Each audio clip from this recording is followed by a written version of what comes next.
Қайырлы күн, құрметті көрермендер. Бүгінгі зертханалық жұмысымыз бөдене жұмыртқасының химиялық құрамын зерттеу, бөдене жұмыртқасындағы ақуызды анықтау. Ең алдымен бізге қажетті құралдарды атап өтейік. Сірке қышқылы, лабораториялық шынылар және де спиртовка немесе электр қыздырғыш тамшуыр. Ең алдымен біз бөдене жұмыртқасының ақуызын бөліп, оны бөлек шыны ыдысқа құйып алдық. Келесі жасайтын қадам оның бөлек, яғни атап өтетін болсақ, сірке қышқылын бөлек шыны ыдысқа құйып алуымыз қажет. Екеуін бөлек бөліп алғаннан кейін бөдене жұмыртқасының ақуызын сынау түтігіне құйып, оған 1-2 тамшы сірке суын қосуымыз қажет.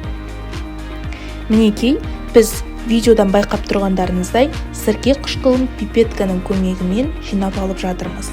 Оны қазір бөлек шыны ыдысқа құятын боламыз.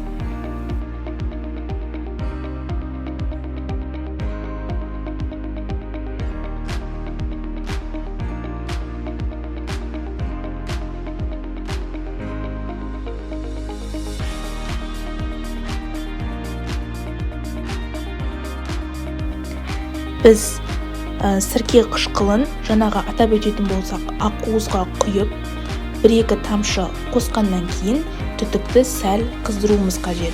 Біз қазір қажетті заттардың ішіндегі қажетті болатын спиртовка немесе электр қыздырғышын жандыруымыз қажет. Электр қыздырғышты біз спичканың көмегімен қазір жандырып аламыз.